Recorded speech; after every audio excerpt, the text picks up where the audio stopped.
ഉപയോഗിക്കേണ്ടത് എവിടെയാണ്? സന്യാസിമാർ കുറേ ഭഗവത്ഗീത ആചാര്യന്മാർ നല്ല സുഖിപ്പിച്ച് അങ്ങോട്ട് പാട്ട് പാടും ഭഗവത്ഗീത വെച്ചിട്ട്.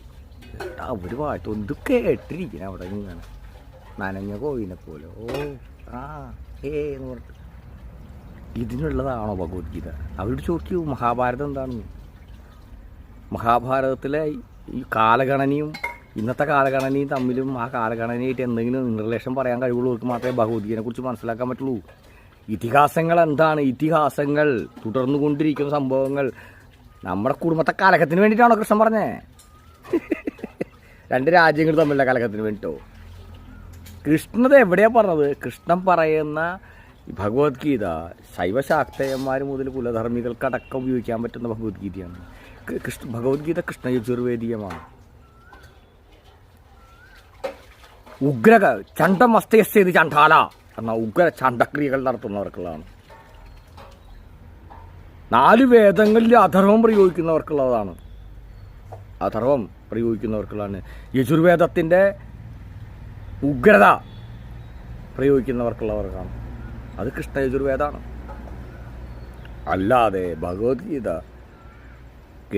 കേട്ടാൽ ഈ ശ്ലോകം കിടന്ന് നിലവിളിച്ച് പാട്ടും പാടി ഇരുന്നാൽ കൃഷ്ണൻ നമുക്കൊരു നോട്ട് തന്നാണ്. ഇഷ്ടം സയൻറ്റിഫിക് നോട്ടാണത്.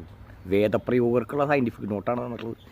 ഇതിലത്തെ 1, 2, 3 പോയിൻറ്റ്സ് എടുത്തിട്ടാണ് നമ്മളുടെ ബുദ്ധനും ശങ്കരാചാര്യരും വിശദീകരിച്ചിട്ടുള്ളത്. അപ്പം എൻ്റെ ഒരു തർശശില സർവകലാശാല എന്ന് പറയുന്ന ഒരു സങ്കല്പത്തിൽ ഇത് വരുന്നുണ്ട്. ബുദ്ധനെയും ശങ്കരനെയും ശ്രീനാരായണ ഗുരുവിനെയും വ്യക്തമായി പഠിച്ചാൽ ഭഗവത്ഗീത ഈസിയായിട്ട് മനസ്സിലാക്കാൻ പറ്റും. ഭഗവത്ഗീത എന്ന് പറയുന്നത് വേദിക് സയൻസ്, ദ യൂണിവേഴ്സൽ സയൻസാണ്. മണ്ഡന്മാരായിട്ട് മനുഷ്യന്മാർ നിങ്ങൾ 6 ലോകങ്ങളെ താങ്ങിയാണ് നടക്കുന്നത്. ഇതെൻ്റെ വേഷനാട്ടാ. 6 ലോകങ്ങളെ താങ്ങിയാണ് നടക്കുന്നത്. നിങ്ങളുടെ ശത്രു മനുഷ്യരല്ല. ഇമമ്മേ വരണശ്രുതി ഹവം അധ്യാച്യമടയത്വാം അവസ്യൂരാജകേ തത്വയാമി വന്ദമാന തഥാശാസ്ത്രേ യജമാനോ ഹവിർവി. മനുഷ്യനെ കൊല്ലാൻ പാടില്ല. തഥാശാസ്ത്രേ യജമാനോ ഹവി. ശാസ്ത്രങ്ങളുടെ യജമാനന്മാരായ മനുഷ്യൻ ഒരു ജീവൻ പോലും എടുക്കരുത്. വെറുതെ പറഞ്ഞല്ലത്, വേദമാണ് പറയുന്നത് നേരിട്ട്. മനുഷ്യനെ കൊല്ലാൻ പാടില്ല എന്ന് പറഞ്ഞിട്ടുള്ളൂ. കാരണം ഓരോ മനുഷ്യനും ഓരോ കർമ്മമുണ്ട്, പുനർജന്മ നിയോഗമുണ്ട്. നിങ്ങൾ 6 ലോകങ്ങൾ താങ്ങിയ നടക്കും. നിങ്ങളുടെ ശത്രു മനുഷ്യനല്ല. നിങ്ങളുടെ ശത്രു വരാൻ പോകുന്നേ ഉള്ളൂ. കലിയുഗം. കൽക്കി എന്ന് പറയുന്ന ഒരു അവതാരമല്ല.